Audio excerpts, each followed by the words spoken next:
I'm usually not a busy person. I don't like to make too many plans. I like to relax, and I often do so in front of a screen. But at this particular moment in my life, I was having difficulty sitting still. In my off time, I would find myself digging around my belongings for something to do.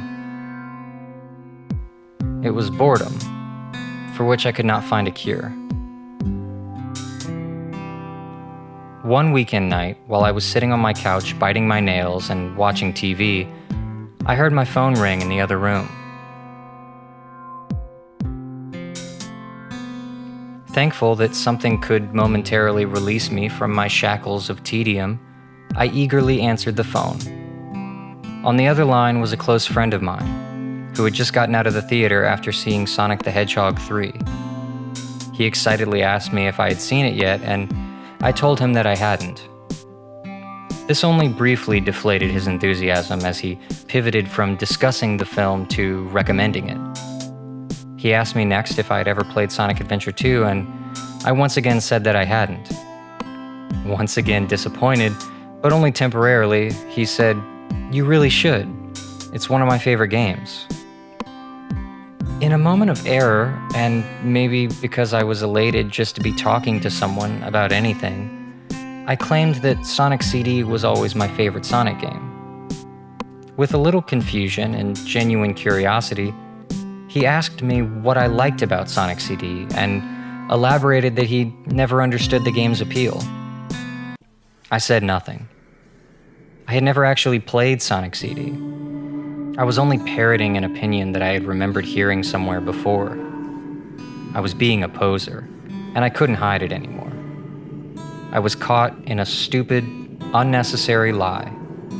I felt weak and vulnerable, like the longer I took to respond, the more suspicious I would sound. He said my name so as to check that I was still on the phone, and I finally said, "I'm sorry. I've actually never played Sonic CD. I don't know why I said that."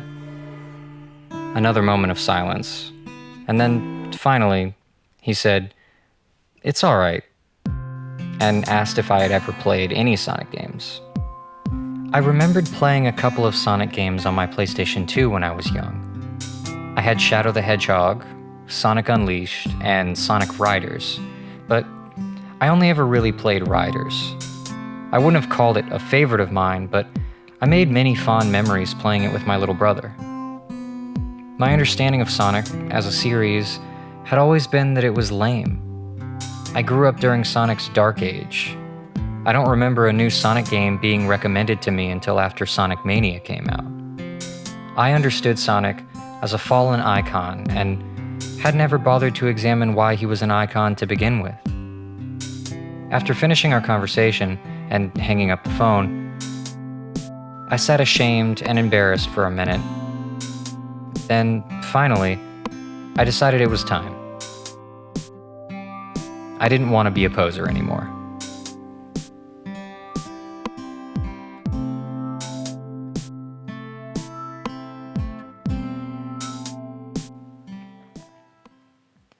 I got up the following morning with a plan. I made some coffee, ate breakfast, and booted up Sonic Origins on my PC. I decided to play Origins because I already owned it, and because most of my consoles and games were boxed up while I was in the middle of moving. My strategy was simple. I would play through 10 games in total, 5 classic-style 2D games, and 5 modern-style 3D games, containing a variety of games which I considered important Sonic games for an aspiring Sonic fan. At that moment, however, my focus was on the 5 2D games: Sonic 1, Sonic 2, Sonic CD, Sonic 3 and Knuckles, and finishing off with Sonic Mania. I saw no flaws in this plan and figured it might take me about a month or so. Feeling grateful that I finally found a new fixation to stave off my boredom, I selected the first game from the menu and chose Classic Mode so that I could have a more authentic experience. The title screen, saturated in vibrant and friendly colors, invited me to press button. And so I did. This wasn't my first time seeing Green Hill Zone or hearing its music, but I had never known what it was like to run around in it. I never knew how long it took for Sonic to get moving from a standstill, how satisfying it is to go through those loops at high speed, and how rewarding it is to break one of the little robots to reveal a small animal inside. I guess I hadn't ever considered why these games were popular to begin with. I had incorrectly assumed that the Blue Hedgehog's iconic character design was doing a lot of the heavy lifting. The level design of Green Hills was not what I expected either. My unlearned expectation for a typical Sonic level was always informed by my understanding of the character. Sonic goes fast. I may have pictured levels that you run through in a linear fashion, hitting boosts or springs that shoot you through the level almost on autopilot. And that does appear in Green Hill, but more sparingly than I imagined. The goal wasn't necessarily finishing quickly, but using your speed and momentum to propel you around the stage. The path you run branches out into multiple layers stacked atop one another. Replay value is in full effect here. Your first time, you will probably take this central path, but getting up to the top path will reward you with a shield. If you fall down to the lowest path, there are more spikes and hazards, but also a sizable supply of rings if you make it through. The ring system itself is actually pretty smart too. Getting hit isn't so bad if you have rings, and that encourages you to take more risks in terms of speed. Green Hill Zone teaches you everything you need to understand about the game, mostly in the first act, but the end of Act 3 completes the tutorial with your first boss fight. This fight introduces you to the game's antagonist, Dr. Robotnik, or Eggman. The fight utilizes Sonic's momentum as he bounces off of Eggman and hopefully instills in the player the importance of understanding Sonic's weight and jump arc. Visually memorable, musically joyous, and mechanically succinct, Green Hill Zone is iconic for good reason, setting my standards for what makes a fun Sonic level and feeling like home despite my visiting for the first time. My hopes were high going into Marble Zone, but the reality set in after Act 1. For whatever reason, Marble Zone wasn't anything like Green Hill. The zone is claustrophobic and linear. Traps lay in wait to slow you down. Moving platforms force you to play at their speed. This was only the second zone, and it already made a massive departure from the design philosophy that informed the first one. This level feels like one you would find in any other generic mascot platformer. Anything that made this game feel unique to play was thrown out of the window here. I really wanted to like this zone, especially after hearing the music, but I couldn't. I pushed through the 3 acts at a snail's pace and then defeated the boss, whose fight I actually enjoyed.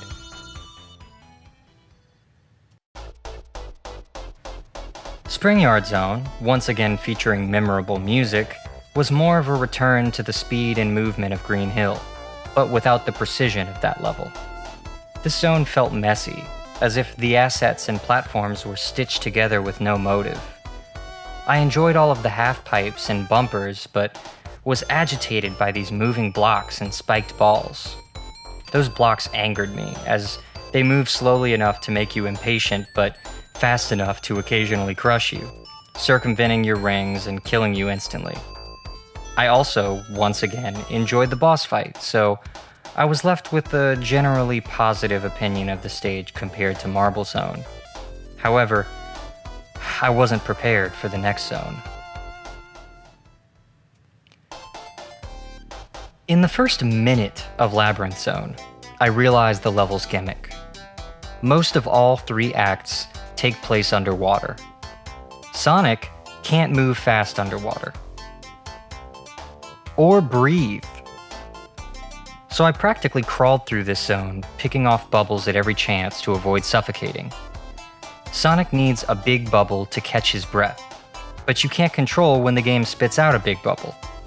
There were moments in which I died standing on a bubble source because it just wouldn't offer me a big bubble. These rising floor traps always caught me off guard. Each of this level's enemies is difficult to dispatch in their own way, and these spears seem still a threat even when unextended. This zone, despite it being slow, tedious, and infuriating at times, still has great music, and the level has a solid visual identity. Although nothing could have saved this level from the malignant growth that is the Act 3 boss. It's a slow chase up a vertical tunnel as you attempt to outrun the rising water level. The spears are my worst enemy here, but these projectile heads are bad too. After multiple tries, I finally decided I had enough for the day and went to bed. The next morning, as I sat drinking my coffee, I thought about how little I wanted to play Sonic anymore. My hope for the rest of the game and for future games in the series was waning. In this moment of uncertainty, I called my friend, the Sonic fan. I explained to him that I hadn't really been enjoying the game past Green Hill Zone. He informed me that he actually hadn't played much of the first game because he didn't like that there's no spin dash. I didn't bring it up, but I had been using the spin dash the whole game. Before we hung up, he made sure to stress how much he wanted me to play Sonic Adventure 2. I didn't just decide to keep pushing through the game, but to also start over from the beginning. I now knew that I shouldn't be using the spin dash, as it was a later addition to this version of the game. It was important to me that my experience paralleled the experience of the fans. I imagine most people played this game for the first time without the spin dash, so I would too. If I were to become a Sonic fan, I couldn't be a poser. I needed to have an authentic experience, complete with issues and inconveniences. I started a new game. The game was definitely slower without the spin dash, but that wasn't necessarily a bad thing. The game was designed without the spin dash in mind. Picking up speed and maintaining it is the core of the design. The spin dash allows you to pick up speed almost immediately, so it encourages you to play fast. Sonic 1, without the spin dash, is about rhythm, moving at a steady, consistent speed, not necessarily as fast as you can move. Green Hill Zone was a little less exciting at this speed, but I think I enjoyed the other levels a lot more. Without the spin dash taunting me, I set my expectations to a slower overall movement speed. Patience ended up being a virtue here, contrary to Sonic's character. So I made it back to the Labyrinth Zone boss and finally chased Robotnik all the way to the top, surpassing my original run and moving on to unseen territory. That's when it happened. The title card for Starlight Zone appeared, accompanied by a hopeful melody of sparkling bit-crushed bells. I made it, the first great level since Green Hill Zone. What a genuine relief from the ankle-weighted horrors of Labyrinth Zone. I could cry as the music moved something of nostalgia in me. Imagine nostalgia for a time I didn't see and for an experience I never had. But I was here now, feeling the echoes of someone else's nostalgia. The starry nighttime sky, rendered compressed for a cartridge with less capacity than an average flash drive, moved me the way any good work of art can. Moving around in this zone is a joy. Between the fans, the ramps, and the seesaws, you move at your pace instead of the level's pace.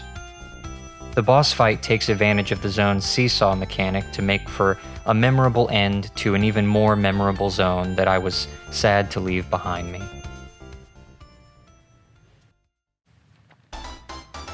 Scrap Brain Zone immediately gives you the feeling of finality. The music is simultaneously menacing and motivating. There's plenty of garbage here to slow you down, but the level also contains these endlessly amusing spinning wheels that Sonic can run around on, so I can't be too mad. Honestly, by this point, I was so caught up in the game's almost being over to really get upset about any of it. This was the end. It's supposed to be challenging and even frustrating. I wasn't fighting the game anymore. My enemy was Eggman.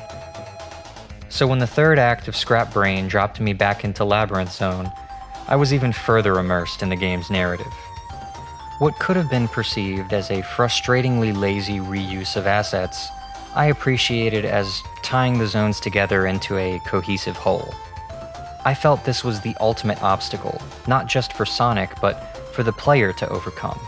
A morsel of meta storytelling. Then, finally, the boss. A challenging exam of your overall understanding of Sonic's movement. The weight, the jump arc, the knockback.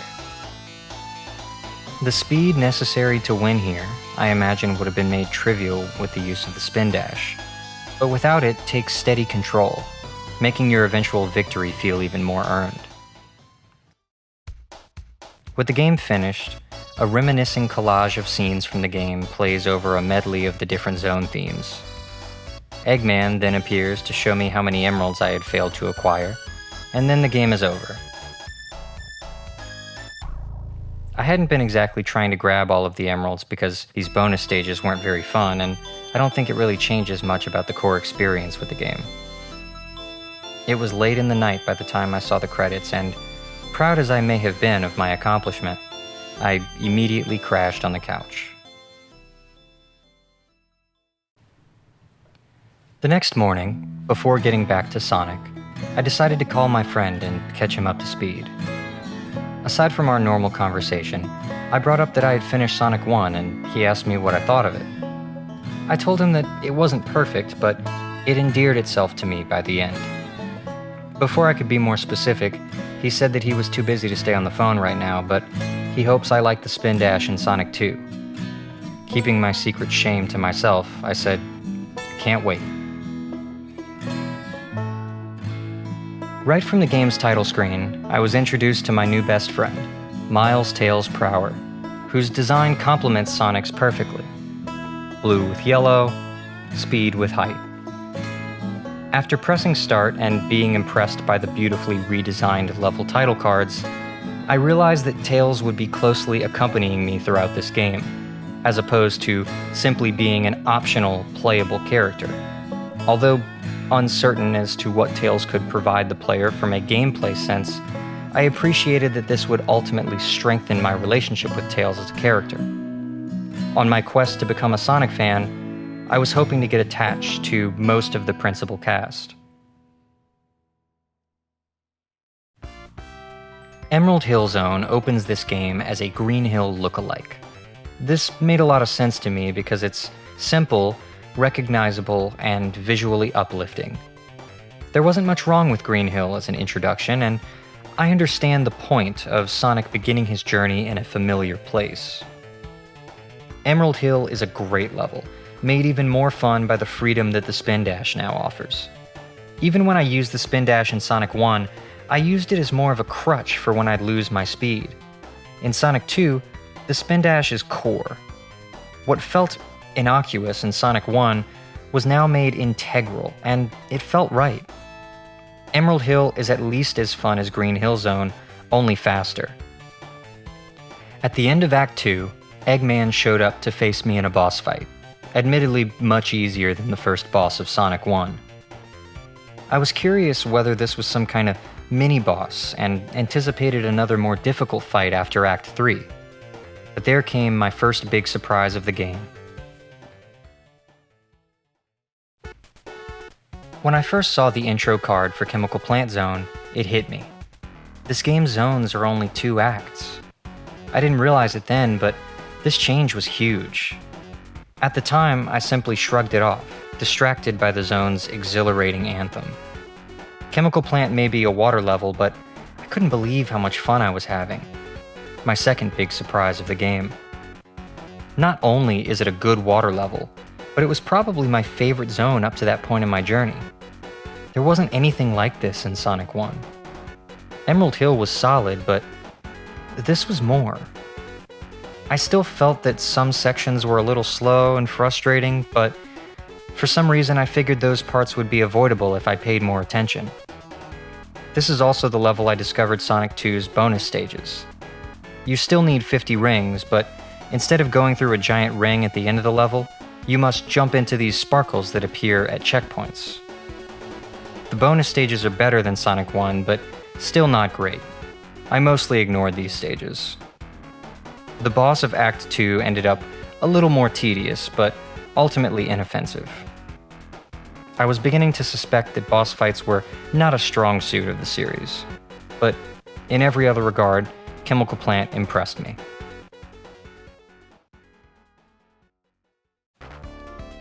Another water level, Aquatic Ruin Zone, managed to be another fun one. I can't help but respect the decision to have back-to-back water zones this early in the game. Similar to Chemical Plant, you can mostly avoid playing underwater by taking the top path. Even underwater isn't so bad, as you have methods for picking up speed and jumping back out. Sure, being underwater is slow and lame and for losers. Same goes for Chemical Plant as well. But the water presents as a penalty for taking the lower paths. Labyrinth Zone had me convinced that water levels had no place in a Sonic game. However, Aquatic Ruin showed me another level with great music, colorful visuals, and fast-paced fun. I even had a pleasant time fighting the boss.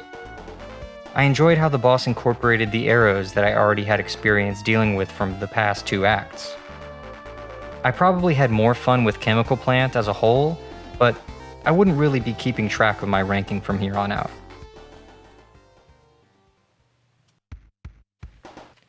From the moment I heard the theme start playing for Casino Night Zone, I was in love. I sat at the start of the level and just took it in. Fortunately, the actual level manages to live up to the joy of listening to its music. Casino Night is filled with bumpers, flippers, and springs that launch you everywhere. You're constantly bouncing around and bumping off of walls. It never gets old to me. You have just enough control over Sonic in the air for this to not get frustrating. I love the nighttime skyline in the background. It twinkles and glows in the distance, inspiring a sense of wonder in conjunction with the music. The boss was fun this time around, making me utilize the same mechanics I'd been exercising the whole zone. When the zone was over, I wished it wasn't. The game's pace dictates that we keep moving, never letting a style or idea grow stale. At this point, I certainly wasn't complaining.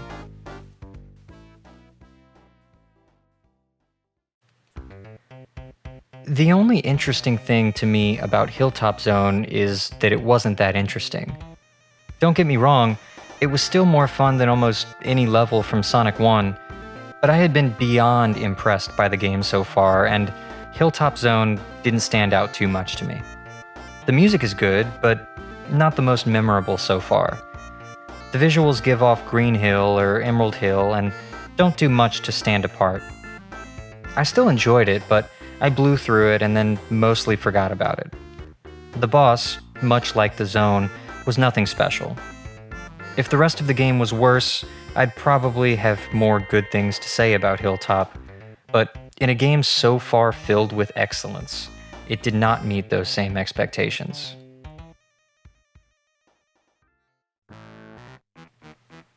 I wasn't the biggest fan of Mystic Cave Zone either. It's a lot more visually unique compared to Hilltop, but also feels slower than much of the other zones. Many of the mechanics in this level ask you to slow down. The vines, the boxes, the crushers. I was into the green and purple palette and thought that the lanterns hanging from the wooden posts were a nice touch. Saying that the music was good is redundant by this point. I once again encountered surprise when I fell down a pit during Act 2 and landed in a brand new zone. Hidden Palace Zone is sort of a mini-zone that acts as a finale to Mystic Cave. I wasn't sure if I'd done Mystic Cave correctly or if this was an optional zone that I had found by accident, but Hidden Palace felt like an afterthought. The music wasn't particularly memorable to me, and there weren't really any unique gameplay concepts to make the stage interesting. The visuals were the most abstract I'd seen so far, which isn't bad, just that the stages had a really strong identity up to that point, and I didn't really get the picture they were painting with this one. The boss fight was not fun. Oil Ocean Zone is where the game was starting to get a little tricky for me. I wasn't sure how close I was, but I had a good feeling I was nearing the end. I liked the whole aesthetic of this zone more than the last few. The music and visuals were complementary and the vision was clear. Despite the rise in difficulty, I enjoyed the stage. I got the feeling that there was plenty of room to improve if I played again, but the penalty for failing isn't too bad either, since you can always jump out of the oil fairly easily. It isn't the highs of the first few zones, but it was certainly memorable and left a favorable impression. The boss fight took a minute to figure out, but I got through it.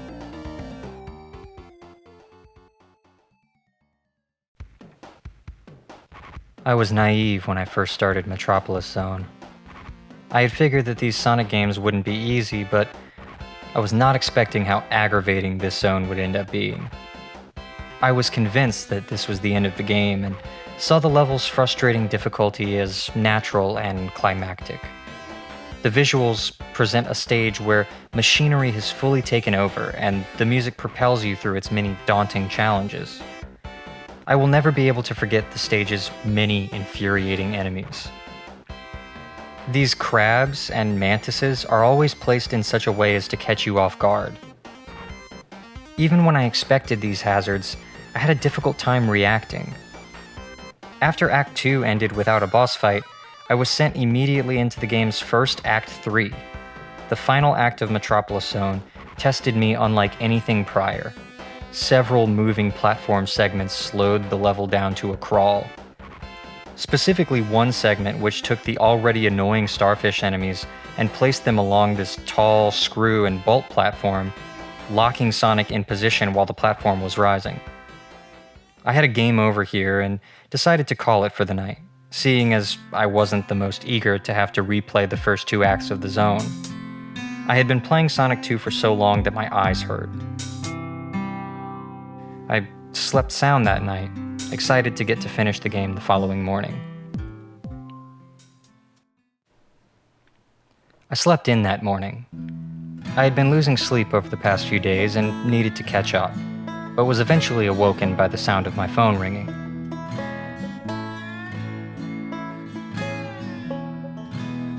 My friend had called me back from the day before to talk to me about Sonic 1, and I was excited to inform him that I had gotten through almost all of Sonic 2 as well. We spoke briefly about my thoughts on Sonic 1, but most of our conversation focused on how much of an improvement Sonic 2 was. We discussed the spin dash, reminisced over the music, and gushed about the level design.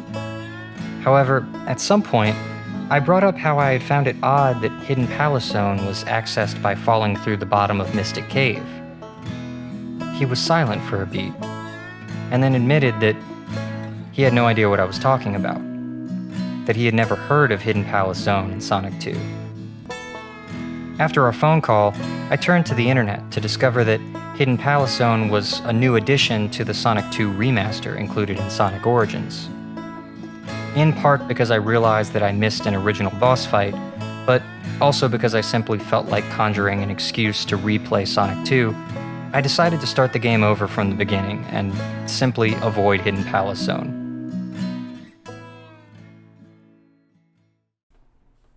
I enjoyed those first 5 zones probably more than I did the first time. Knowing some of what to expect meant that I could speed through the levels a little bit faster. It was at this time that I truly came to appreciate what a good Sonic level could be. I more frequently found that flow state with which I could fly through the levels on a combination of reaction and recollection. Chemical Plant and Casino Night are still my favorite zones, but there were no bad levels in that batch. When I got back to Mystic Cave Zone, I made it to the end of Act 2 without falling and fought the real boss of the zone. That fight was better than I remembered the Hidden Palace boss being, but I was still mostly unimpressed. Oil Ocean Zone was definitely easier this time around, but certainly no walk in the park. When I finally arrived at Metropolis Zone again, I was ready. Much more confidently than before, but still not without friction, I was able to make it to the end of Act 3. It was frustrating to learn how close I had been to the end of the stage when I game overed the night before. The boss was lame. I just took the hits while continuing to pick up my rings, and it was over before I knew it. Next came Sky Chase Zone. Sonic balances atop a bright red plane that contrasts nicely against the backdrop of clouds and sky. A light blue bathes the screen and miraculously doesn't clash with Sonic's more deep shade of blue. Tails is piloting the plane, completing the canvas of Sky Chase with an elegant combination of primary colors matching the 3 colors present on the zone transition card throughout the game. This was when it happened. It clicked. The joyful, relaxing music massaged my ears, and the elegant visual simplicity communicated the game's spirit. Sky Chase isn't very long. It isn't very difficult. There's only one act. These facts could be interpreted as evidence of the zone's triviality, but when I played the stage for the first time, I felt that I understood Sonic and his appeal more than I ever had before. Sonic is fun. Sonic is varied. Sonic is cool. Sky Chase is critically just a transitional stage to build anticipation for the end, but I perceived it as a victory lap, a brief moment of reflection to ruminate on the wide variety of stages, styles, and songs I had experienced. I knew when I was playing the stage that, despite its simplicity, I would never forget it. Whenever I think of Sonic 2, I will always remember how I felt when I first made it to Sky Chase Zone. Wing Fortress Zone begins where the last zone left off, with Sonic atop Tails' plane. When the plane is shot down, Sonic jumps off of it to land at the end of a giant airship. Wing Fortress wasn't playing around. It may not have been as challenging as Metropolis Zone, but it still asked me to make multiple precarious jumps on moving platforms over bottomless death pits. The spectacle of the level is what made it memorable more than the specific level design. I was thinking the game was almost over ever since Oil Ocean, but I was still playing and conceded that I had no idea how much was left. The boss fight was a frustrating platforming challenge that I brute forced my way through. After the fight, Eggman took off in a rocket and Tails reappeared to help Sonic catch up to him. The scene of Sonic hanging from the side of the rocket as it blasts into space was over the top in the best possible way. And then, there was Death Egg Zone. I realized fairly quickly that this was the end of the road. There was no level design here, only an empty room containing Sonic and a robot recreation of Sonic facing off while Eggman watches from a little window in the center. It wasn't immediately clear to me what I was meant to be doing, but eventually, after dying too many times for me to be comfortable admitting, I understood how to damage him. I needed to attack him from the top, but without going too far behind him and hitting his bladed quills. When Robosonic blew up, I anxiously chased down Eggman, only to be greeted by another final boss, who killed me almost immediately. I faced the Sonic robot again and got another attempt at the Death Egg. Each time that I died from some aspect of the fight that I didn't fully understand, I had to fight the prior boss over before I could try again. The back-to-back bosses without a single ring in the whole stage started to drive me crazy. I began to imagine how much worse this would have been on original hardware without infinite lives. Was I cheating myself by playing the game this way? Should I have been playing an older version of the game with lives still intact? Could I even complete the game that way if I wanted to? I decided it best not to think anymore about starting the game over from the beginning again. I was simply grateful that I could keep trying and that the Robot Sonic fight wasn't too hard now that I understood it. After a gross abundance of attempts, I finally dealt the finishing blow and watched the big bad blow up along with the remainder of his base. Sonic falls back to Earth, caught by Tails' plane and followed closely by a crowd of little blue birds. The day was saved, the animals were free, the sky was clear and deep and blue. Thus it ended, Sonic the Hedgehog 2. I sat at my desk and simmered for a moment in my pride. I had finished 2 whole Sonic games. It was time for me to finally fix my poser status and play the game I had unfairly proclaimed as a personal favorite, Sonic CD. Although I considered starting Sonic CD that night, I decided instead to stand up for a moment and walk around before going to bed. This part of my day is unimportant for the purposes of this story, but I did in fact leave my desk until the end of the day.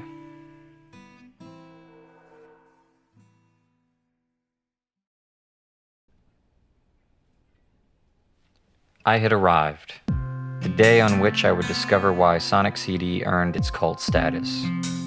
In the past, I falsely claimed that I favored Sonic CD because I had always heard that it was an underrated gem. I borrowed Sonic CD in conversation as a shortcut to resembling a Sonic fan. Going forward, I wouldn't have to pretend anymore. In anticipation, I tried to imagine what could possibly make this game stand out so much when compared to the others.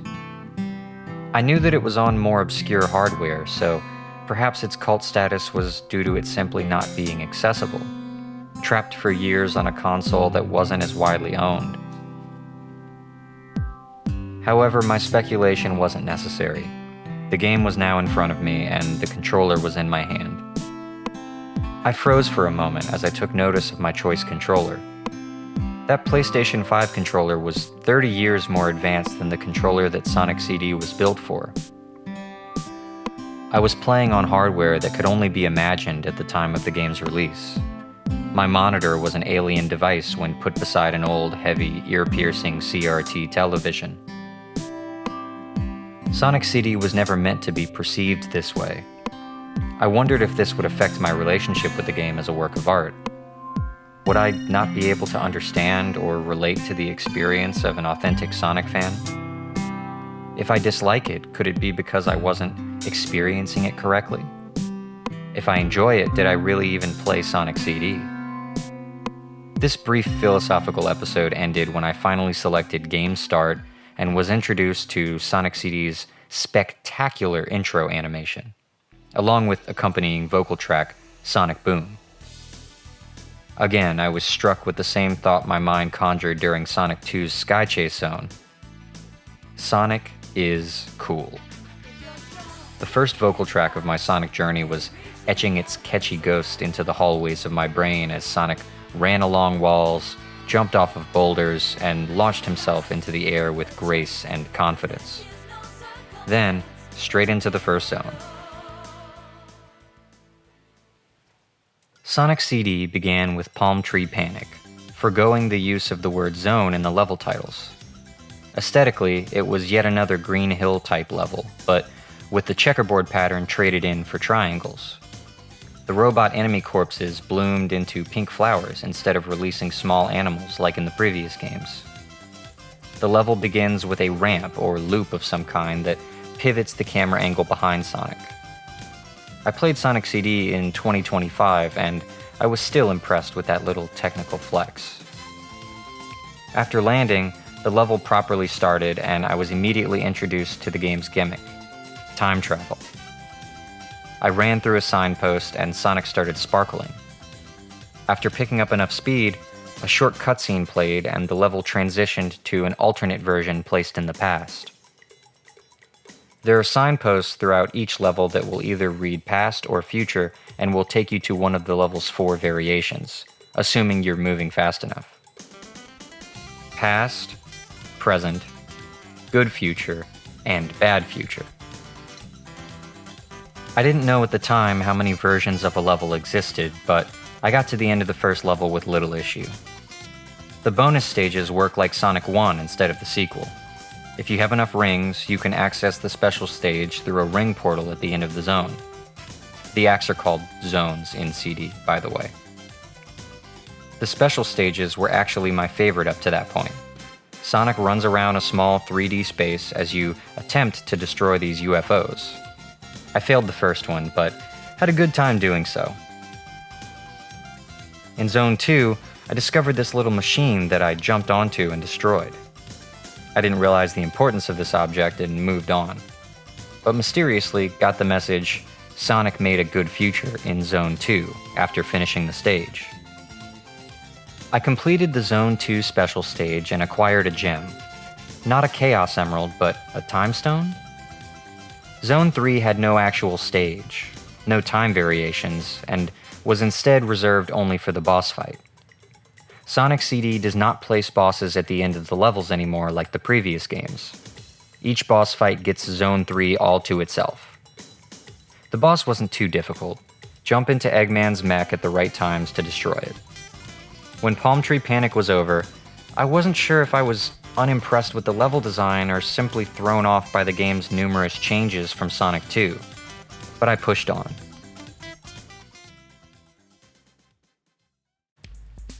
The next level was Collision Chaos, and wow. My first impression of the stage was made by the vibrant colors and abstract design. Some amount of abstraction is necessary in a 2D platformer, but I wasn't exactly sure what I was even supposed to be looking at. Right at the start of the level, I was introduced to another new character, Amy Rose. Amy was then immediately kidnapped by Metal Sonic, the next newly introduced character.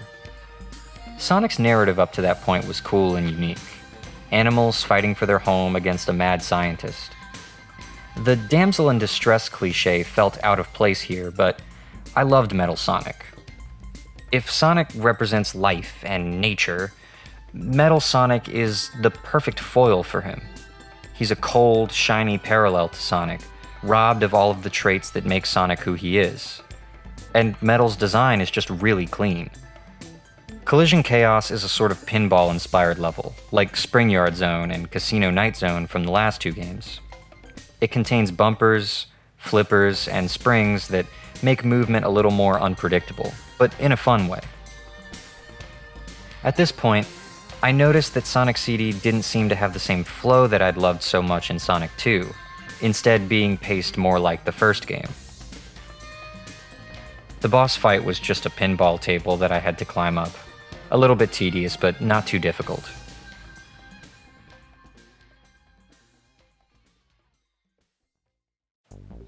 Tidal Tempest is Sonic CD's water level. It may have been my favorite stage aesthetically so far, but much like Sonic 1, the underwater movement and bubbles made for a mostly unfun level. I loved the music, I was just eager for the level to be over at some point, and thankful that it didn't take too long. I got to the special stage after Zone 1, but failed to collect the emerald. Zone 2 had the same issues as the first zone, entirely too much underwater. I got another special stage with gorgeous backdrop of mountain towers, waterfalls, and floating islands. But I once again failed to acquire the stone. The boss fight was a race to catch up with Eggman in a looping tunnel, followed by an actual battle with Eggman's hovercraft surrounded by bubbles underwater. I did not like this one. It wasn't difficult, but came off uninspired. I was more than happy to move on to the next stage. Quartz Quadrant was the most fun stage up to that point in the game. I liked the visuals, and the conveyor belt platforms were utilized in creative ways. The level contains these signs that you can flip to swap the direction that the floor moves in. The first and second zones each had a section where I needed to reverse the direction of the belts to propel myself upwards, which was a fun use of that mechanic. After Zone 2, I got to try another special stage, which I once again failed miserably. The Zone 3 boss makes use of the conveyor belt mechanic, but I ultimately had to just wait out the fight while dodging this single obstacle that falls from the ceiling. There was no interaction with Eggman. I just needed to outlast him.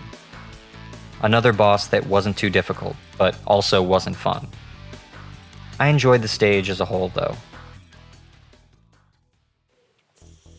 I then arrived at Wacky Workbench, my least favorite stage in the game. By that point, I wondered whether or not I was playing Sonic CD wrong. The levels were mostly unmemorable with disappointing boss fights.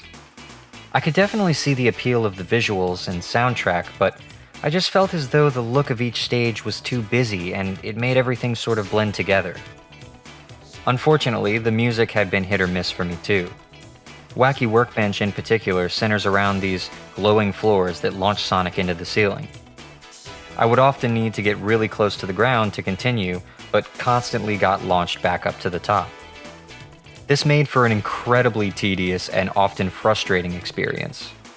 I spent nearly 5 minutes on the first zone. The second zone was a little better, with some variety in the mechanics, but still not very fun. Zone 3 began with a short segment featuring the glowing floor again, and then moved on to an awful boss fight that I did actually find challenging, but for the wrong reasons. Falling in the fight meant having to climb all the way back up, and it all but required some amount of trial and error to get right. It was the first boss fight that I died on, and I breathed a deep sigh of relief when it was finally over. Stardust Speedway made a fantastic first impression. The golden horns jutted out from every angle. All of the pipes and tubes laid out like a nervous system of circuitry, twisted together in an organized chaos. Floating far above a starry sky, I ran through loops and gathered speed in a beautiful dance, a flow state of unparalleled spectacle. Traveling to the past provided an equivalent ecstasy, greener and more naturalistic, but with the same commitment to speed and flow. Vines existed where there was once metal and gold. Leaves grew out from the main road to interrupt the clean and smooth. The music of the past was easily my favorite track of the game, with that impeccably incorporated sampling. I located another machine like the one I discovered way back in Palm Tree Panic, and I destroyed it. Back to the present, I was at the bottom of the stage where I was drowning in a gorgeous purple mess of towers and machinery. I could have run around in that stage for twice as long, but alas, it ended. Sonic made a good future in Zone 1. Zone 2 continued that trend of excellence as I hit the spring at the start and shot through the level in a euphoric daze. I again made it to the past, content to lose myself in my favorite vocal sample. I discovered this metal Sonic hologram, which I promptly destroyed, and then found the end of the stage, where I jumped into the special zone. The visuals on that special stage hurt my eyes with its wavy psychedelic seizure inducer of a background. I failed again, leaving me still with only one time stone. The boss is where things got real. A race to the finish with Metal Sonic. I'm ashamed now to admit that I struggled a ton with this stage, but I wouldn't say that I didn't enjoy it. I figured, what better concept for a Sonic boss than a race? I could not have asked for a more apt climax to the Metal Sonic conflict. Unfortunately, it took me over 20 tries to eventually complete it. I can only imagine how long it would have taken if I didn't have unlimited continues through Sonic Origins. With Metal Sonic defeated, I was able to rescue Amy and move on to the next and final stage of the game. Metallic Madness was instantly reminiscent of Scrap Brain Zone and Metropolis Zone from the previous games. A cold and imposing laboratory. A factory of menacing machines making Sonic a complete stranger to the environment he now finds himself in. It was difficult, sure, but unsurprisingly so. It was the end of the road. I encountered more enemies and obstacles on that stage than I remembered ever having seen throughout the rest of the game. The first zone was over fairly quickly, and I had only died once. Zone 2 reintroduced one of my favorite mechanics from Sonic 1, the wheels that you spin around on. As in the first game, using Sonic's momentum to slingshot off of those wheels was always fun. After dying twice and getting lost for a couple of minutes, I came across a laser beam that caused Sonic to shrink, which was adorable and endearing. I died an additional 3 times before finally making it to the end of the stage. Zone 3 scared me. It began with a falling platform section and then immediately a bottomless pit underneath spinning platforms.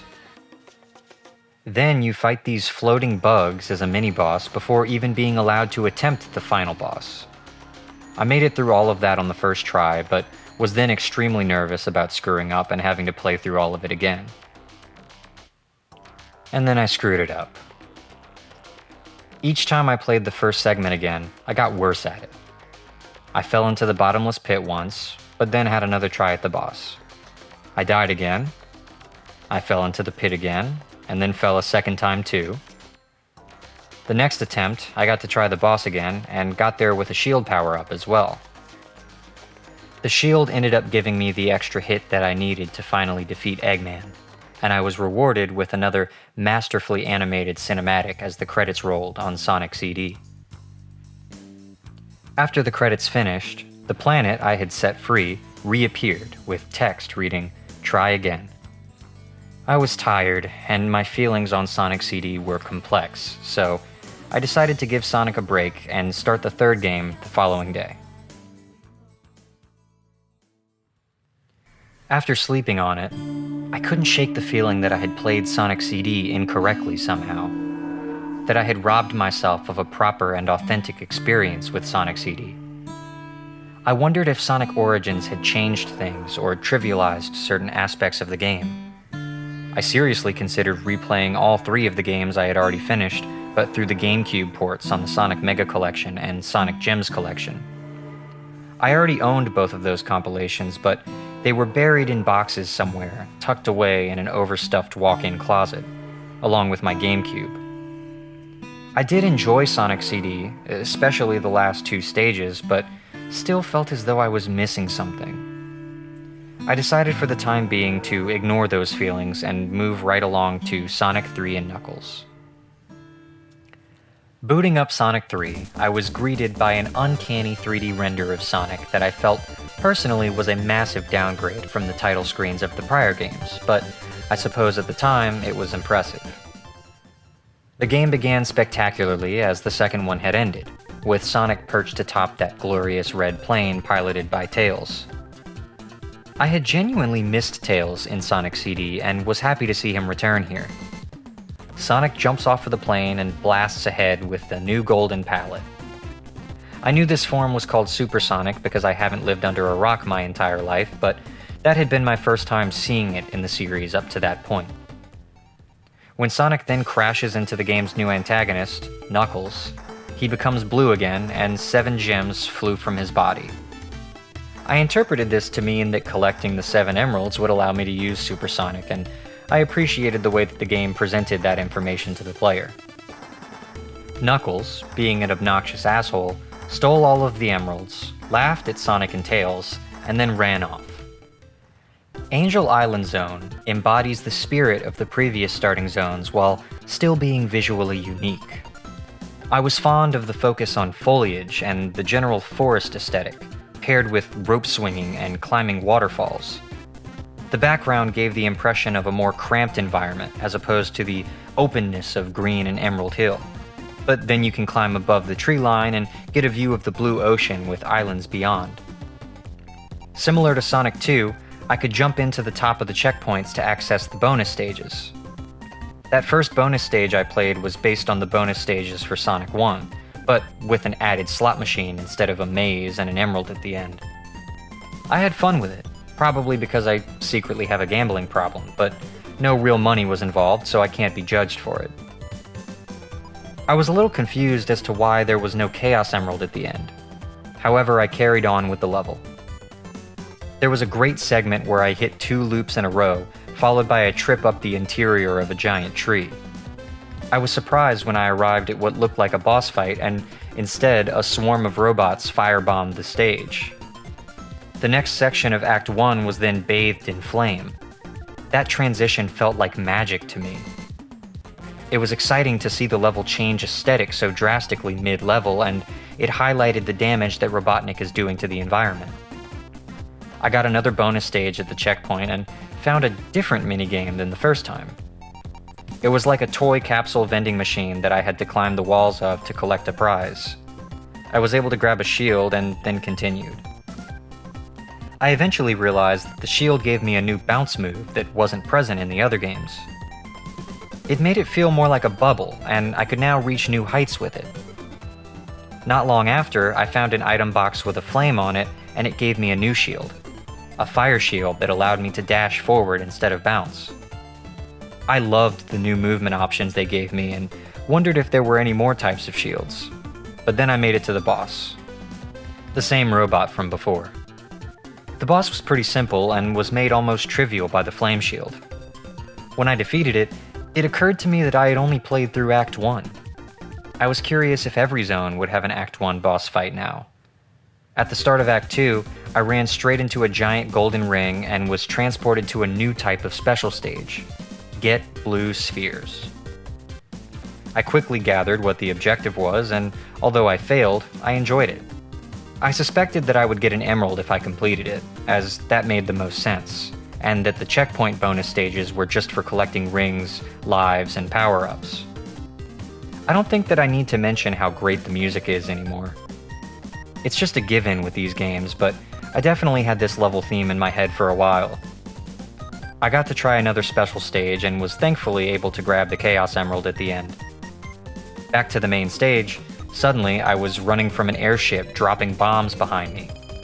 That set piece then naturally transitioned into the boss fight. It was another simple fight, to be expected at that early point, but I didn't have a shield, so I had to be a little more careful. I finished the battle, rescued the animals, and then ran into Knuckles. He laughed again at Sonic and Tails and then dropped them into the next zone. Hydrocity Zone, or maybe Hydro City Zone, was Sonic 3's first water level. It suffers from the same issues that plagued previous water levels: sluggish movement and an invisible suffocation timer requiring air bubbles. But Hydrocity takes the Sonic 2 approach of allowing you to mostly avoid the underwater sections if you take the top route. The bubble shield will also make Sonic immune to drowning, turning what could have been a much more frustrating experience into a surprisingly fun time. If Sonic is going fast enough, he even runs across the top of the water. I found another special stage, but screwed it up immediately. The Act 1 boss was creative, but I didn't have any difficulty with it. Act 2 began with a moving wall to my left that almost crushed me a few times. After that, I was introduced to these blue slides that ended up being the highlight of the level for me. A little hand would come up and grab Sonic to then launch him through the slide. I loved that every time it happened. Towards the end of the stage, Knuckles showed up to drop us again. I hit the bonus stage off of the checkpoint and was dropped into a third type of minigame, but didn't understand what to do, so I immediately failed. The boss of Act 2 was a little tedious, but ultimately not bad, and Tails helped me end it in a reasonable time. A fountain of water then shot up from the ground and threw us into the next zone. Marble Garden Zone reminded me a lot of Aquatic Ruin Zone from Sonic 2, but without the water. I felt like the zone slowed me down too much. I wasn't a massive fan of stopping to rev up those blue wheels in the ground, and I didn't love controlling the spinning top platforms either. Marble Garden was where I finally found a third elemental shield, the Lightning Shield, which allowed me to do a double jump. The stage even had arrows shooting from the walls, just like Aquatic Ruin. The Act 1 boss was this drill robot that was fairly simple to understand. Act 2 introduced some ropes that allowed me to climb the walls somewhat, but aside from that, not much was different from Act 1. The boss at the end featured an auto-scrolling battle which had Sonic hanging on to Tails in the air. I died once, but beat him on the second try. Unfortunately, I didn't enjoy Marble Garden Zone too much. It wasn't awful, but not one of my favorites. I really wanted to enjoy Carnival Night Zone more than I did. It was obviously calling back to Casino Night Zone from Sonic 2, a stage that I immediately fell in love with. But Carnival Night ended up being more of a mixed bag. I liked the balloons. I liked running around columns and giant wheels. However, there were points where the concepts didn't really work for me, notably in those ball bumpers that quickly became annoying to deal with. Springs and bumpers, in general, were placed right in front of the player's path. It wouldn't kill me, but it was always a little frustrating to momentarily lose control of where I was going. I found a golden ring in Act 1 and again failed to collect the Chaos Emerald. When I arrived at the first act boss, I ended up just damage boosting through the fight. Act 2 suffers from the same issues as the first, in addition to a few new frustrations. Act 2 also introduces underwater sections to the stage. The issue with bumpers throwing you everywhere was further emphasized, and new mechanics were poorly implemented. I'm embarrassed now to admit it, but it took me entirely too long to figure out how to get those red barrels to move. I discovered and failed another gold ring special stage, but on the bright side, I finally learned how the third bonus stage worked. Sonic orbits around the glowing spheres, and the player needs to time their button presses to throw Sonic up to the top. Knuckles showed up, for a moment. The first time I made it to the zone's final boss, I timed out. I wasn't even aware you could time out until that point. The boss took me a few tries, but when it was over, I was just delighted to finally be finished with Carnival Night Zone. A real low point, in my opinion. Ice Cap Zone immediately impressed me as Sonic landed on a snowboard and slid down the side of an icy mountain in style. The player doesn't have any control on that opening section, but it undeniably put a smile on my face. I only played about a minute of the level before I got a phone call from my friend, the Sonic fan. He wanted to talk about how I had been doing with the Sonic games. I caught him up with my thoughts so far and revealed that I was currently playing Ice Cap Zone when he called. He proudly proclaimed his love for Ice Cap and then started humming a tune that I didn't recognize. I asked him what song that was, and he confusingly said Ice Cap Zone. I may not have thought much about it if I hadn't just been playing the stage and didn't recognize the melody at all, but I told him that he must be mistaken. After all, it had been years since my friend had last played Sonic 3. He then stated firmly that he was indeed correct in what song he was remembering. After a brief back and forth followed by an internet search, we discovered that Sonic Origins replaced a handful of tracks from Sonic 3, for some legal reasons, I assume. I momentarily considered downloading a mod to patch back in the original music, but instead decided that I would just put my controller down and decide what to do the following day. I tossed and turned that night, unable to get an idea out of my head.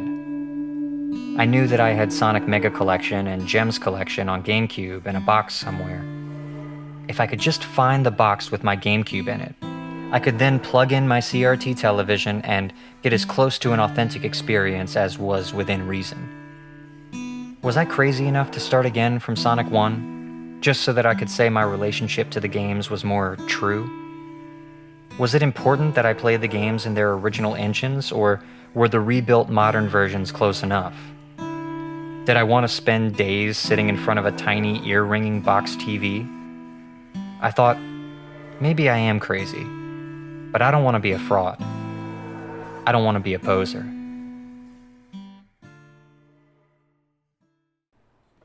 The sun came up. I made coffee, then spent half an hour digging through boxes. I made up my mind, and it wasn't long before I was sitting on the floor in front of the TV. Starting Sonic Mega Collection, I was distracted for some time by the wealth of bonus features, like concept art, illustrations, and manuals. I loved scrolling through each game's extras and learning a little bit more about the series, but eventually, I was able to move on. Before starting Sonic 1 again, I decided to first take a look at the other games in the collection as well, starting with Sonic 3D Blast, which I played up until the second zone before losing interest.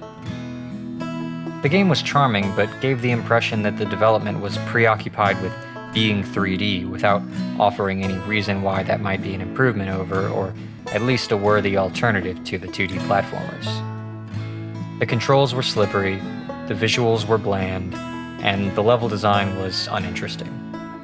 Not much reason to come back to it. Next, I played Sonic Spinball. It was a pinball game with Sonic acting as the ball. I've played much better pinball spin-offs before, but it was still pinball, which is often inherently pretty fun. The music and sound effects did wear me down after a while though, and I had to quit playing to avoid a headache. Finally, I played Dr. Robotnik's Mean Bean Machine, which ended up just being Puyo Puyo. I don't mean that it was similar to Puyo Puyo, I mean it was Puyo Puyo.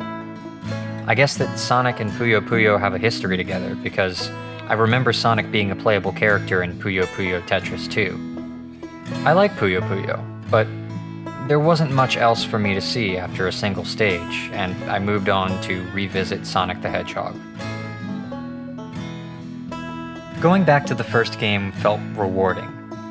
After playing a couple of the games, I had a stronger understanding of what made Sonic special and was able to develop a better appreciation for where it began. I was on new hardware now, GameCube controller in hand, image shining through the rounded lens of my 13-inch CRT television. That port of the game had no option to use the spin dash, so I didn't have to concern myself with accidentally activating that feature. I found that I was fairly efficient now with the first few levels of the game, having played it 1.5 times by then. The game's simplicity spoke clearly to me. Where I was originally frustrated by some of the ways that the game was dated, I had come to respect the framework that it was able to establish for future titles. Green Hill Zone was just as fun the third time as ever. Marble Zone I enjoyed maybe more than before, but still not like Green Hill. Spring Yard Zone was much more fun that time around, and I decided that I liked it more than Marble Zone. The level allows you to put Sonic's momentum to good use in a way that future games would learn from. I was dreading having to retread Labyrinth Zone, and found quickly that I wasn't wrong for feeling so. Labyrinth Zone sucked the first time, and the second time, and now was proving itself to be the most evil of levels I'd experienced on my journey thus far. Labyrinth wasn't done testing my patience either, because I failed to recognize the key difference between that playthrough and my first two. No continues. Before I knew better, I ran my life counter to 0 and infuriatingly found myself back at the title screen. After a quick break, I got back to it and started again from the beginning. I would have to be more patient and cautious with my lives from there on, but it didn't actually take me long to get back to Labyrinth Zone. I had also decided on that playthrough to go for all of the emeralds. I thought that objective would be more difficult than it ultimately ended up being. I took my time, assessed the layout of each bonus stage, and by Labyrinth Zone, I had collected a total of 4 Chaos Emeralds, with 6 lives to spare. I focused up, took a deep breath, and gave it my all. Act 1, no deaths, and nabbed a 5th Chaos Emerald. Act 2, again, no deaths, and got a 6th Chaos Emerald to be greeted with the message, Sonic got them all. I thought for some reason that there would be 7 emeralds, but I was happy to have done it and felt an incredible sense of accomplishment from that. Although, I still had to finish Act 3 and the boss at the end, so I couldn't relax just yet.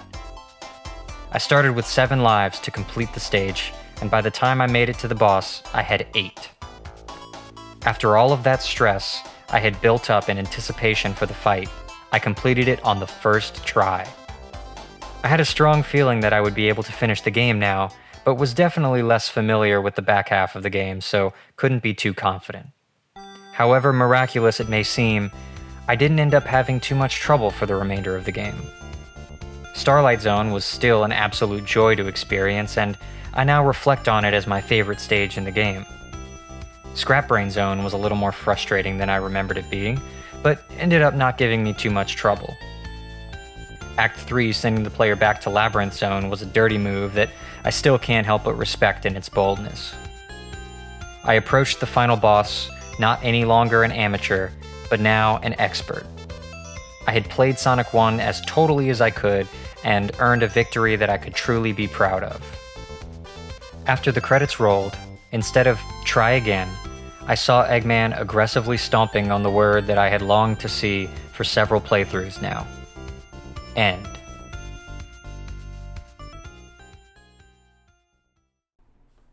The following day, as I was beginning to boot up Sonic 2, I decided that I would again strive for all of the Chaos Emeralds, as I had done for the first game. Sonic 2 was thus far my favorite one, and I was excited to dive back into it, but I wasn't prepared for what was ahead of me. The base game was the same as before, striking a personally ideal balance between challenge and flow. However, my truest test was going to be brute forcing those unbearably baleful bonus stages. Fortunately, unlike the first game, you access the bonus stages through the checkpoints instead of at the end of the stage, so there are plenty more opportunities to collect emeralds, even if you do still need 50 rings to enter. That wasn't the issue.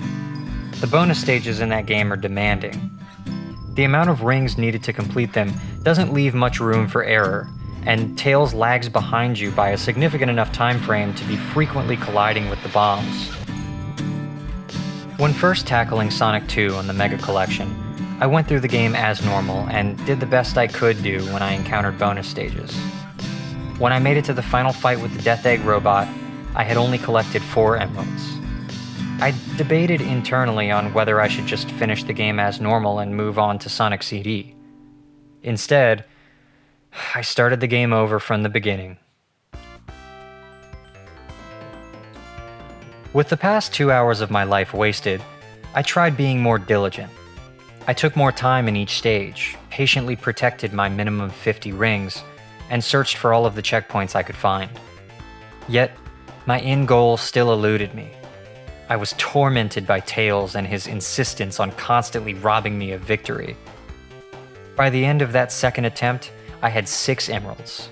I was so close that it nearly drove me mad. I had a few shots at that final bonus stage, but fell short each time. Again, at the final boss, I chose to start the game all over.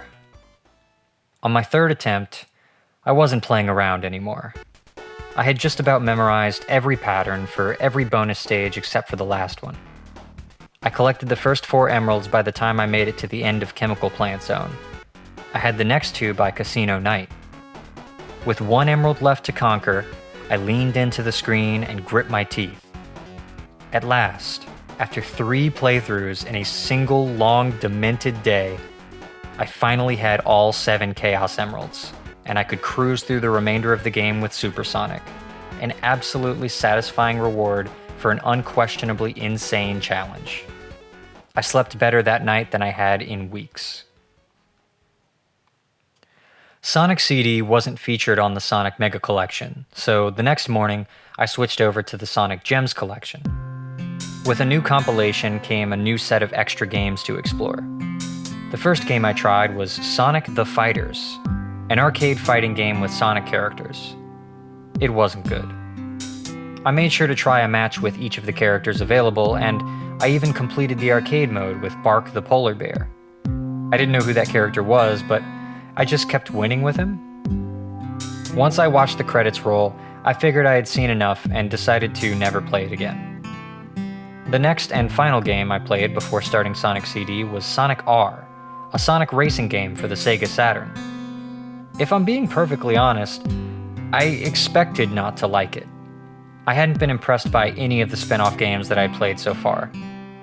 However, I found Sonic R to be surprisingly fun. There wasn't really enough content to keep me playing for long, but I played on each track at least once and had a wonderful time doing so, in no small part thanks to the immaculate soundtrack. If you know anything about Sonic R, then you probably know about the music. The game features an infectious soundtrack with vocals, and it might have been the entire reason that I enjoyed playing. I could listen to Can You Feel the Sunshine, Livin' in the City, and Work It Out 100 times each and never get sick of them. The game feel isn't spectacular, but who cares with music like that? Before beginning Sonic CD again, I decided to look the game up and figure out if I was missing anything. I was. To get the true ending for Sonic CD, you must either make a good future in every level by destroying the robot transporter in the past, or collecting all of the 7 time stones in the game's special stages. This time, I was going to play the game correctly and explore the levels thoroughly instead of speeding right through them. After getting to watch the opening animation and falling in love with it all over again, I started the game and didn't stop until it was over. By the end of Quartz Quadrant, I had collected all of the time stones, and so stopped searching for the robot transporters and finished the game like normal. It had only taken me 3 or 4 hours, and I felt as though I finally understood the game. The objective isn't to race to the end, but to use Sonic's speed and momentum to traverse the large open levels and find the robot transporters. When exploration became my goal, the level design started to make a lot more sense. However, I'm not sure that exploration is something that I necessarily want much of in a Sonic game. My appreciation for Sonic CD may have deepened, but I still preferred the approach that Sonic 2 had taken. Finally, the following day, I was ready to get back to Sonic 3. I started the game and played through the first few familiar zones with an increased focus on collecting the Chaos Emeralds. By the time I made it back to Ice Cap Zone, where I had left off before, I had already acquired all 7 emeralds. Supersonic definitely made the game easier, but I still needed at least 50 rings to use Supersonic, so it didn't feel completely mindless. I tried not to abuse the new form either, since it was my first time through the last 2 zones. Ice Cap Zone was a blast, and with that introductory snowboard set piece, became one of my favorite zones in the series. The original music track for Ice Cap Zone, which I had not heard the first time thanks to Sonic Origins, was a great song, and it really helped make the level stand out to me. The Act 1 boss was fine, but the Act 2 boss was actually pretty fun, even if I was bad at it. Lastly, Launch Base Zone was also a lot of fun with a killer backing track. I loved the rhythmic vocal sampling so much. Definitely my favorite song from Sonic 3. The zone captured the same vibe as the previous game's ending zones, but ended up being my favorite final zone in all of the games so far.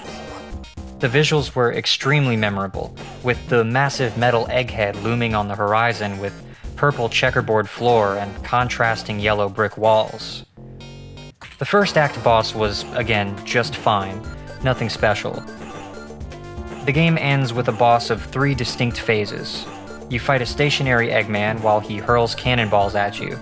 Then, after an unreasonably drawn-out scene of Sonic and Tails riding in Eggman's hovercraft, you fight a tall Eggman rocket that shoots lasers, followed by a flying Eggman with giant metal arms. Thanks to the power of immediately picking up the ring I just dropped, and the game's built-in save feature, I was able to barely beat him and watched in awe as the giant space Death Egg base began to crash into the ground below.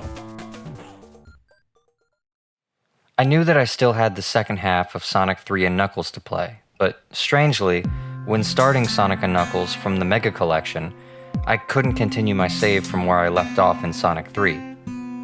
I knew that I needed my save to carry over to be able to access the Master Emeralds, which are a separate version of the Chaos Emeralds that I needed to collect.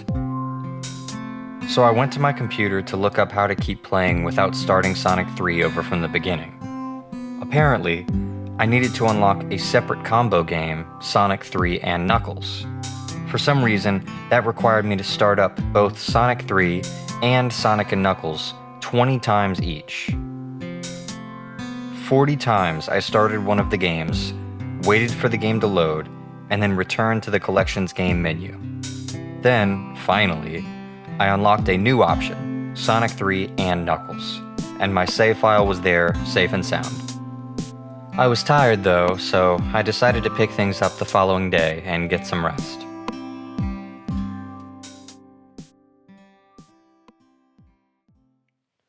First thing the next morning, I set out to finish the last of the 4 classic Sonic games. I started up my save from Sonic 3 and watched Sonic and Tails float gently into the prolific pixelated grass of the game's first stage, Mushroom Hill Zone.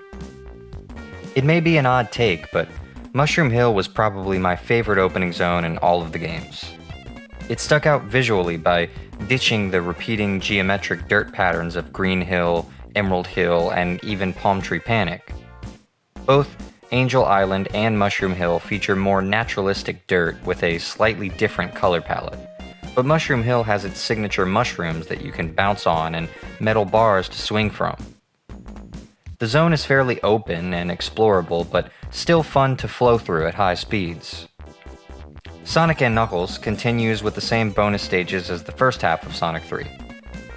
The checkpoints give little mini-games with immediate rewards, while the giant rings you find take you to the special blue sphere stages. Having now spent so much time in those blue sphere stages, I think I enjoy the Sonic CD Emerald stages best, but the blue sphere stages were definitely the most consistent and straightforward. Once I got the hang of those stages, I was able to complete them and acquire the Emerald almost every time. Sonic & Knuckles makes the player collect an additional 7 Super Emeralds to gain access to the Master Emerald and a new form, Hypersonic. You can only access the Super Emeralds if you collect the 7 Chaos Emeralds first. Otherwise, the large colorless emerald that you access the blue sphere stage through will not appear in the Hidden Palace hub.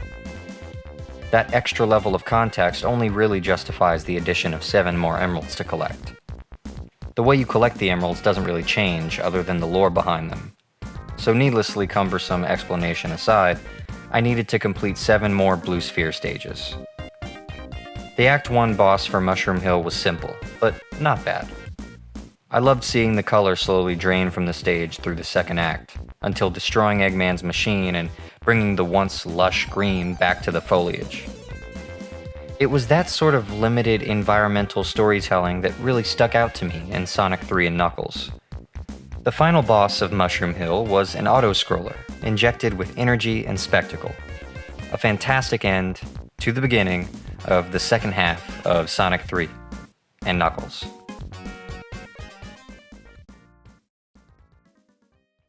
Sonic and Tails took hold of a flying ship passing over the hills, introducing Flying Battery Zone.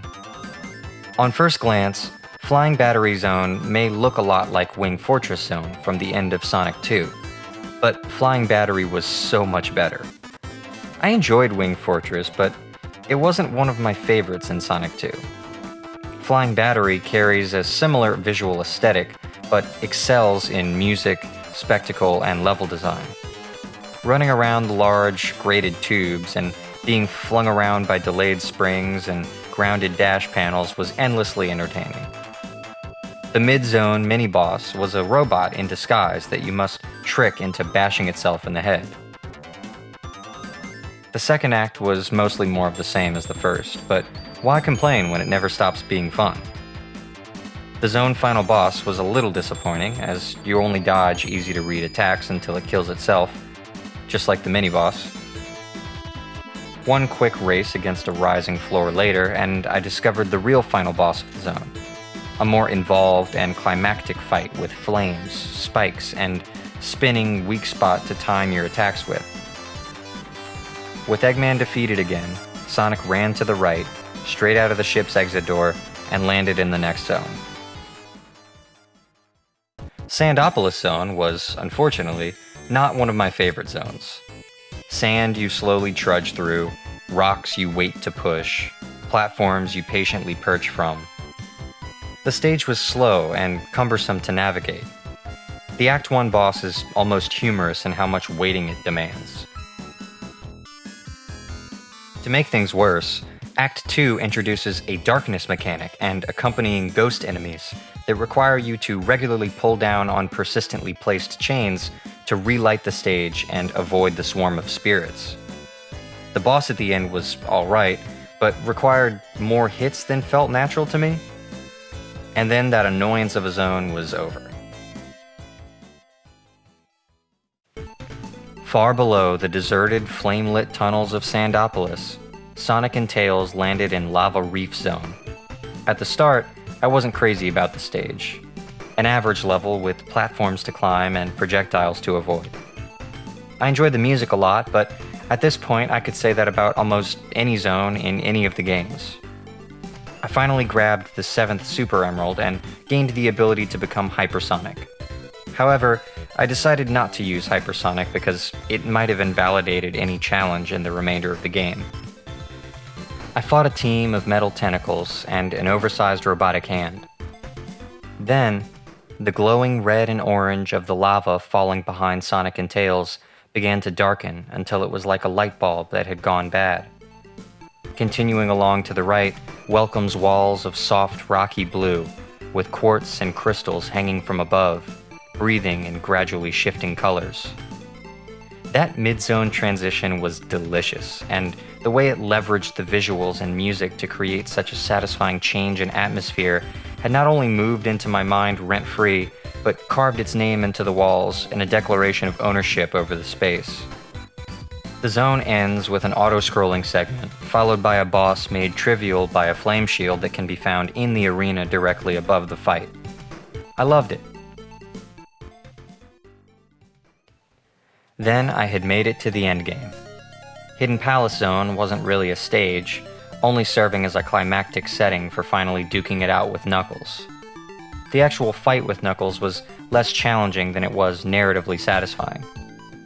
Once defeated, Knuckles runs over to the Master Emerald, sitting above all of the previously collected Super Emeralds. A metal claw drops in from off-screen to grab the single Master Emerald as Knuckles pleads with the unseen claw handler. Of course, it is revealed to be Eggman, who has all this time been fooling Knuckles and is now turning on him to steal the big emerald, the emerald that Knuckles has committed his life to protecting. Our three animal friends chase after Eggman, but he ultimately gets away. Knuckles, Sonic, and Tails then must work together to defeat Eggman and return the Master Emerald to where it belongs. Sky Sanctuary Zone isn't special because of its visuals, or the music, or the level design, although all of those things are fantastic. Sky Sanctuary Zone is special for the same reason that Sky Chase Zone from Sonic 2 is special. The spectacle. And I don't mean that as a bad thing. Sonic is cool, remember? The moment you first see Sky Chase Zone in Sonic 2 is cool. The build-up to fighting Knuckles is cool. The dramatic backstabbing from Eggman followed by the anticipated team-up is cool. And, most relevantly, jumping around on ancient floating structures in the sky and bouncing off of clouds and robots shooting lasers is cool. Sky Sanctuary succeeded in being the most dramatic and iconic climax of all of the games to that point. I fought another robot doppelganger of Sonic, piloting the same ball and chain device that Sonic fought in the first zone of the very first game. Then I kept climbing. I encountered Robosonic again in a fight similar to the end of Metropolis Zone from Sonic 2. I had decided to use Hypersonic by that point because it felt appropriate and I had earned it. I certainly couldn't go the whole game without trying it once. Then I kept climbing. For one final time, I fought the Robot Sonic again. He sat defeated, frozen, and expelling electricity as the ground below him fell. Then, I kept climbing. Death Egg Zone. The end of the line. Needless to say, it was a challenging level, but not nearly as bad as Metropolis Zone was. It was about what I expected after 4 whole games. A giant, mechanically imposing industrial structure that stands against the player in defiance of everything that our animal friends stand for. I took advantage of Hypersonic again to trivialize the Act 1 boss. At the end of Act 2, there was a boss based around the level's gravity mechanic, followed by a fight against an additional 2 giant metal hands, and culminating in a chase down from a massive Eggman-shaped mech. Those fights took me a couple of tries. After catching up to Eggman and retrieving the Master Emerald, I thought it was over. However, I was moved on to a secret final stage that I now know is only accessible after collecting the 7 Chaos Emeralds, with the Super Emeralds being an optional upgrade.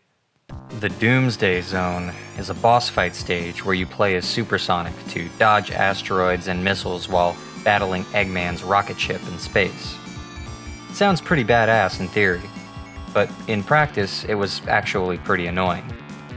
The goal is to guide the ship's missiles back at itself, as far as I could tell.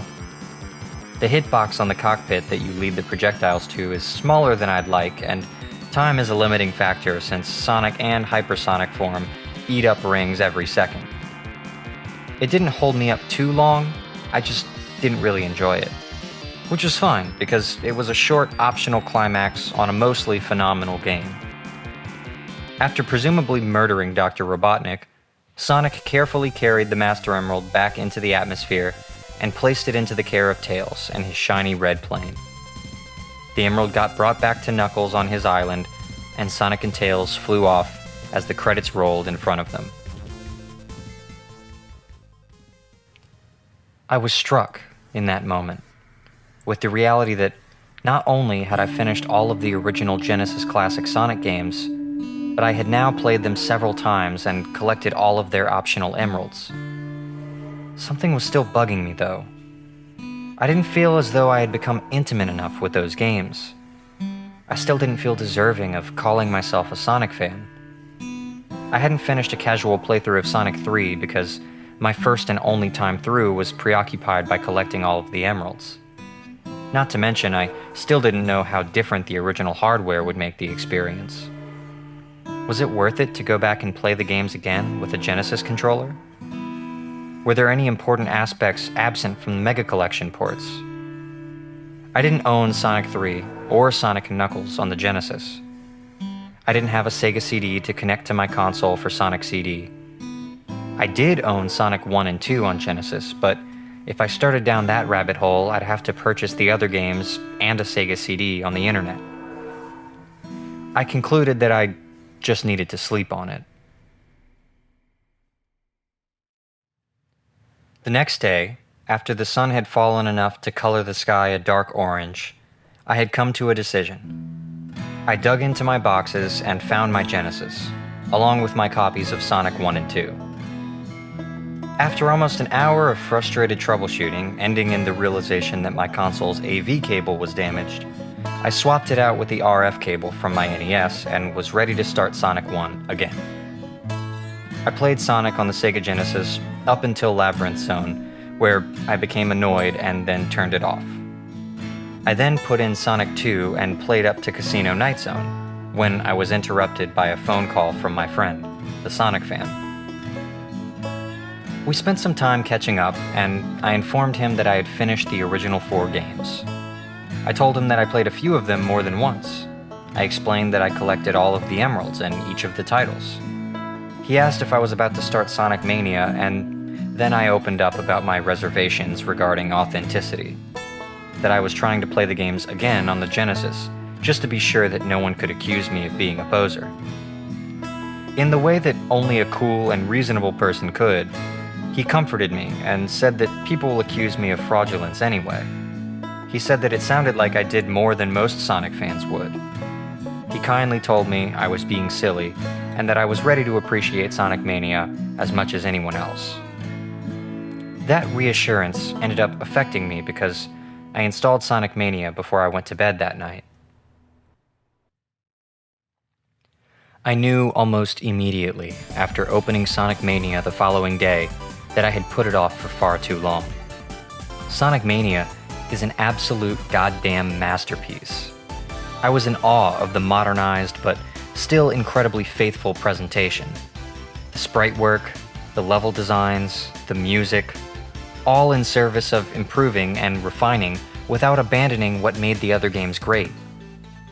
All of the colors are brighter and cleaner, offering better visual clarity. The music sounds classic, but with a higher fidelity. Every level was amazing. Let me repeat that. Every level was amazing. There wasn't a dud to speak of. I couldn't believe that I had been playing in 4:3 that whole time, when I saw how massive a difference the widescreen aspect ratio made. Everything in Sonic Mania feels carefully crafted to be the best version of what a 2D Sonic game could be. But what do you expect from a game developed by fans? I knew going into it that Sonic Mania was put together by trusted members of the Sonic modding and fan game community who had been working with Sega as developers. You can definitely feel it in the love that Sonic Mania carries for the series and its history.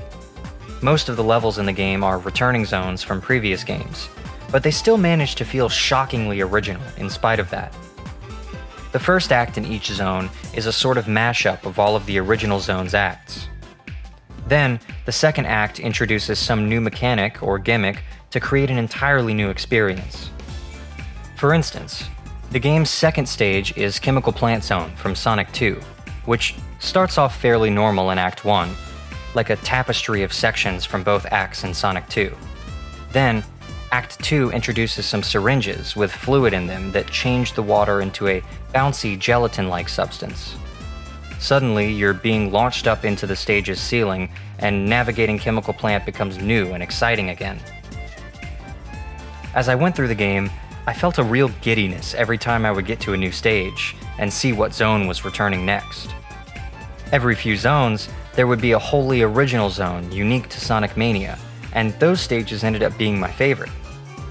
Studiopolis Zone, Press Garden Zone, Mirage Saloon Zone, and Titanic Monarch Zone are so creative, fun, fast, and prove that there is still so much potential in what a 2D Sonic stage could be. Studiopolis might just be my new favorite Sonic level. I haven't even mentioned the new mechanic that Sonic has access to in Mania, the Drop Dash. In addition to the standard spin dash that I've come to love, Sonic Mania adds a new spin dash that can be charged in mid-air and activates upon Sonic landing on the ground. That move changes everything. The pace of gameplay is increased substantially with that singular new movement option. Definitely helped some by the previously mentioned widescreen presentation. You can so easily maintain high speed and still react to what's in front of you. The bosses continue the trend from Sonic 3 of being pretty solid all around. They brought back the blue sphere stages from Sonic 3, but instead of an emerald, those stages grant you a new coin collectible. The real bonus stages of Mania that give emeralds are new 3D stages, inspired by the UFO levels in Sonic CD. I hope it isn't controversial to say, but Sonic Mania has the best bonus stages for prospective emerald hunters. I knew as soon as I started playing Sonic Mania that it was fantastic, and I kept knowing it throughout the whole game. After beating it, the following day, I played through every level again. The day after that, I played the whole game a third time on my Nintendo Switch. I couldn't believe that I had been so hung up all that time over having an authentic experience. Sonic Mania, a game created by true fans, showed me that people don't like Sonic because of the aspect ratio, or the live system, or even the Sega Genesis controller. People love Sonic because he's cool. I had been a Sonic fan as soon as I finished Sonic 2. In fact, I figured now that I'd have had a much better time playing Sonic Origins in widescreen with the drop dash enabled, which is on by default in the newest versions of the classics. So I did that. I played through all 4 of the classics again, casually, on Sonic Origins. I sped through every level with relative ease and enjoyed every minute of it, now that I didn't have to contend with the friction of outdated tech holding it back. I even got to play Sonic CD with the original Japanese soundtrack. Apparently, it was the only game to have a different soundtrack for the US and Japanese releases. I much prefer the Japanese music and would have completely missed it had I committed to staying authentic. I did install a mod to include the missing songs from Sonic 3, and I personally recommend everyone interested to do the same. It's an actual tragedy that those tracks were gutted from the game in the first place. I'm writing to you now as an honest Sonic fan. With so many games still ahead of me, I'm eager to see what the 3D era has to offer. But that's a story for another day.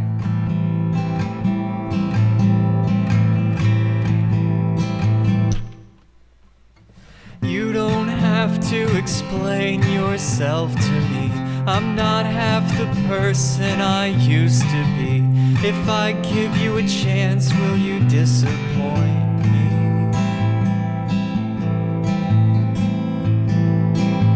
I'll be your biggest fan,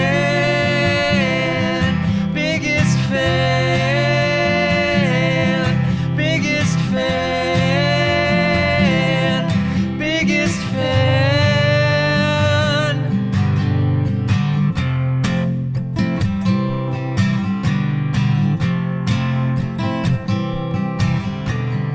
You could fall a long way from the top. You could keep composure and never stop. If you end up bad, I'll still be singing your song.